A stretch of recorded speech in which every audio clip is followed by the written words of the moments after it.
ॐ सोमनाथाय नमः। ॐ मल्लिकार्जुनाय नमः। ॐ महाकालेश्वराय नमः। ॐ ओंकारेश्वराय नमः। ॐ वैद्यनाथाय नमः। ॐ भीमशङ्कराय नमः। ॐ रामेश्वराय नमः। ॐ नागेश्वराय नमः। ॐ विश्वेश्वराय नमः। ॐ त्र्यम्बकेश्वराय नमः।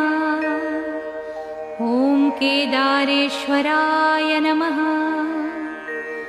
ॐ भुस्मेश्वराय नमः।